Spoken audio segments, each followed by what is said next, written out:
Marc chapitre 9 dans la Bible du Sommeur. Et il ajouta, « Vraiment, je vous le déclare, quelqu'un de ceux qui sont ici présents ne mourront pas avant d'avoir vu le règne de Dieu venir avec puissance. » 6 jours plus tard, Jésus prit avec lui Pierre, Jacques et Jean et les emmena sur une haute montagne, à l'écart, eux seuls. Là, il fut transfiguré devant eux. Ses vêtements devinrent éblouissants et si parfaitement blancs que personne sur la terre ne peut produire une telle blancheur. Alors Élie leur apparut, avec Moïse. Ils parlaient tous les deux avec Jésus. Pierre s'adressa à Jésus et lui dit, « Maître, il est bon que nous soyons ici. Nous allons dresser 3 tentes, une pour toi, une pour Moïse et une pour Élie. » En fait, ils ne savaient pas ce qu'ils disaient, car ils étaient tous les 3 remplis de peur. Une nuée se forma alors et les enveloppa. Une voix en sortit, « Celui-ci est mon fils bien-aimé. Écoutez-le. » Aussitôt, les disciples regardèrent autour d'eux et ils ne virent plus personne, sinon Jésus qui était seul avec eux. Pendant qu'ils descendaient de la montagne, il leur ordonna de ne raconter à personne ce qu'ils venaient de voir, jusqu'à ce que le Fils de l'homme ressuscite d'entre les morts. Ils obéirent à cet ordre, mais discutaient entre eux sur ce que ressusciter d'entre les morts voulait bien dire.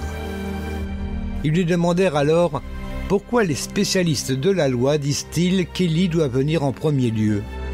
« Oui, leur dit-il, Élie vient d'abord pour remettre toutes choses en ordre. Pourquoi l'Écriture annonce-t-elle aussi que le Fils de l'homme souffrira beaucoup et sera traité avec mépris?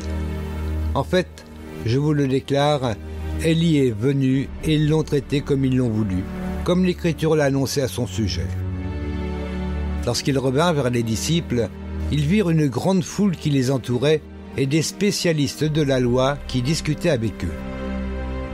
Dès que tous ces gens aperçurent Jésus, ils furent très surpris et se précipitèrent à sa rencontre pour le saluer. « De quoi discutez-vous avec eux ?» leur demanda-t-il. De la foule, quelqu'un lui répondit, « Maître, je t'ai amené mon fils, car il est sous l'emprise d'un esprit qui le rend muet. Partout où cet esprit s'empare de lui, il le jette par terre. De l'écume sort de la bouche de l'enfant qui grince des dents, puis il devient tout raide. J'ai demandé à tes disciples de chasser ces esprits mauvais, mais ils n'ont pas pu le faire. »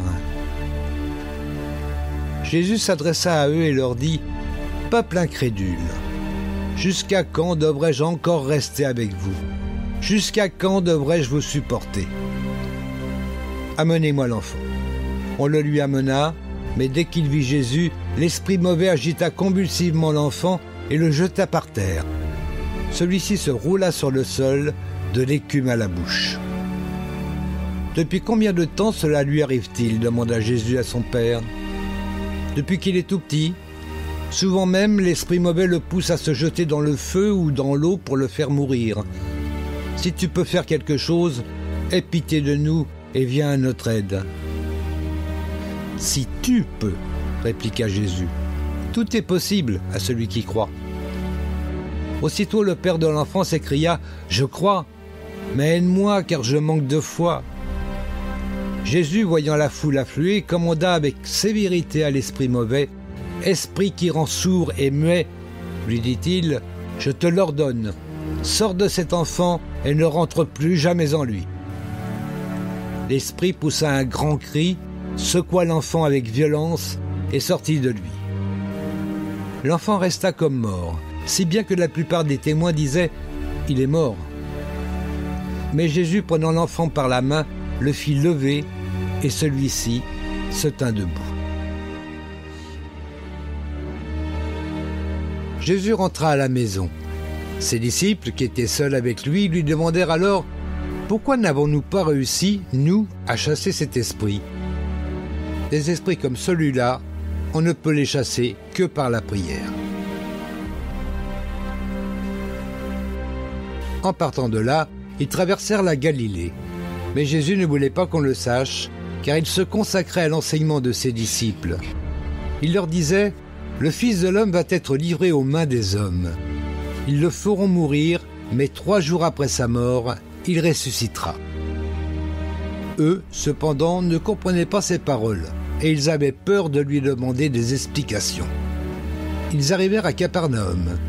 Quand ils furent rentrés à la maison, Jésus leur demanda « De quoi avez-vous discuté en route ?» Mais ils se taisaient, car durant le trajet, ils avaient discuté pour savoir lequel d'entre eux était le plus grand. Jésus s'assit. Il appela les 12 et leur dit « Si quelqu'un désire être le premier, qu'il se fasse le dernier de tous et le serviteur de tous. » Puis il prit un petit enfant par la main, le plaça au milieu d'eux, et après l'avoir serré dans ses bras, il leur dit « Si quelqu'un accueille en mon nom un enfant comme celui-ci, il m'accueille moi-même. Et celui qui m'accueille, ce n'est pas moi seulement qui l'accueille, mais aussi celui qui m'a envoyé. » Jean lui dit « Maître, nous avons vu quelqu'un qui chassait les démons en ton nom. Nous lui avons dit de ne plus le faire, car il ne nous suit pas. » « Ne l'en empêchez pas, répondit Jésus, car personne ne peut accomplir un miracle en mon nom et aussitôt après dire du mal de moi. Celui qui n'est pas contre nous est pour nous.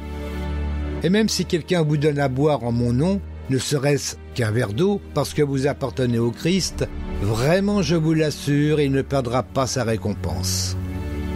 Mais si quelqu'un devait faire tomber dans le péché l'un de ces petits qui croient en moi, il vaudrait mieux pour lui qu'on lui attache au cou une de ces pierres de meule que font tourner les ânes et qu'on le jette dans le lac. Si ta main te fait tomber dans le péché, coupe-la, car il vaut mieux pour toi entrer dans la vie avec une seule main que de garder les 2 mains et d'être jeté en enfer dans le feu qui ne s'éteint jamais. Si ton pied te fait tomber dans le péché, coupe-le, car il vaut mieux pour toi entrer dans la vie avec un seul pied que de garder les 2 pieds et d'être jeté en enfer. Si c'est ton œil qui te fait tomber dans le péché, jette-le au loin, car il vaut mieux pour toi entrer avec un seul œil dans le royaume de Dieu que de garder les 2 yeux et d'être jeté en enfer, où le ver rongeur ne meurt point et où le feu ne s'éteint jamais.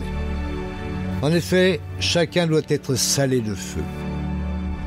Le sel est utile, et s'il perd son goût, avec quoi lui rendrez-vous sa saveur ? Ayez du sel en vous-même et vivez en paix entre vous.